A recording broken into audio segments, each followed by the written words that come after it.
السلام علیکم جی دوستو، کیسے ہیں آپ؟ سب خیریت سے ہیں؟ الحمدللہ عز و جل۔ رمضان المبارک میں جہاں ہمیں بے شمار نعمتیں میسر آتی ہیں، انہیں میں تراویح کی سنت بھی شامل ہے، اور سنت کی عظمت کی کیا کہنے۔ اللہ کے پیارے رسول مقبول سیدہ آمینہ کے گلشن کے مہکتے پھول صلی اللہ تعالیٰ علیہ وآلہ وسلم کا فرمان جنت نشان ہے: جس نے میری سنت سے محبت کی اس نے مجھ سے محبت کی، اور جس نے مجھ سے محبت کی وہ جنت میں میرے ساتھ ہوگا۔ تو سنت کی نیت سے تراویح پڑھیں گے، انشاءاللہ بے شمار ثواب کمائیں گے۔ یاد رکھیے، تراویح سنت موقدہ ہے، اور اس میں کم از کم ایک بار قرآن پاک ختم کرنا بھی سنت موقدہ ہے۔ اب اس کی جماعت کب سے شروع ہوئی، کس نے شروع کروائی، اس کی تفصیل ابھی بیان کی جائے گی۔ تو سب سے پہلے ہمارے چینل کو سبسکرائب کیجئے، بیل کے بٹن کو بھی دبا دیجئے تاکہ آپ کو ہماری مزید اچھی ویڈیوز مل سکیں۔ اللہ عز و جل کے محبوب دانائے غیوب منزہ عن العیوب صلی اللہ تعالی علیہ وآلہ وسلم نے خود بھی تراویح ادا فرمائی اور اس کو خوب پسند بھی فرمایا۔ چنانچہ بخاری شریف کی جلد نمبر 1 صفحہ نمبر 685 پر یہ حدیث پاک موجود ہے۔ صاحب قرآن مدینہ کے سلطان صلی اللہ تعالی علیہ وآلہ وسلم کا فرمان عالی شان ہے: جو ایمان طلب ثواب کے سبب سے رمضان میں قیام کرے، اس کے اگلے پچھلے گناہ بخش دیے جائیں گے، یعنی صغیرہ گناہ۔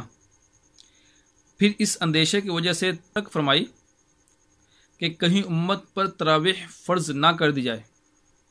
پھر امیر المومنین حضرت سیدنا عمر فاروق اعظم رضی اللہ تعالی عنہ نے اپنے دور خلافت میں ماہ رمضان المبارک کی ایک رات مسجد میں دیکھا کہ لوگ جدا جدا انداز پر تراویح ادا کر رہے ہیں، کوئی اکیلا تو کچھ کسی کی اقتداء میں، یعنی کچھ جماعت کے ساتھ پڑھ رہے ہیں اور کچھ اکیلے اکیلے پڑھ رہے ہیں۔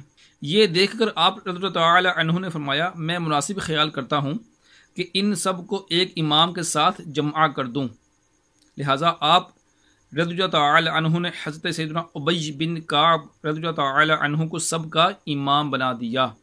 پھر جب دوسری رات تشریف لائے اور دیکھا کہ لوگ با جماعت تراویح ادا کر رہے ہیں تو بہت خوش ہوئے اور فرمایا کہ یہ اچھی بدعت ہے۔ تو محترم ناظرین اور پیارے دوستو، محبوب رب ذوالجلال عز و جل و صلی اللہ تعالی علیہ وآلہ وسلم کو ہمارا کتنا خیال ہے۔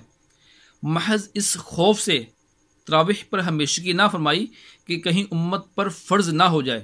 اس حدیث پاک سے بعض وسوسوں کا علاج بھی ہو جاتا ہے۔ مثلا تراویح کی باقاعدہ جماعت سرکار صلی اللہ تعالی علیہ وآلہ وسلم بھی جاری فرما سکتے تھے، مگر نہ فرمائی، اور یوں اسلام میں اچھے طریقے رائج کرنے کا اپنے غلاموں کو موقع فراہم کیا۔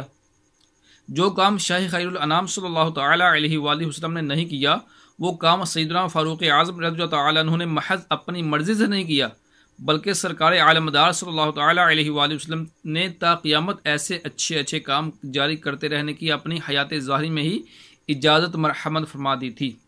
چنانچہ صحیح مسلم شریف میں لکھا ہے، صفحہ نمبر 1438، حدیث پاک میں فرمایا گیا: حضور اکرم نور مجسم شاہ بنی آدم رسول محتشم شافع امم صلی اللہ تعالی علیہ وآلہ وسلم کا فرمان معظم ہے: جو کوئی اسلام میں اچھا طریقہ جاری کرے اس کو اس کا ثواب ملے گا، اور اس کا بھی جو لوگ اس کے بعد اس پر عمل کریں گے، اور ان کے ثواب سے کچھ کم نہ ہوگا۔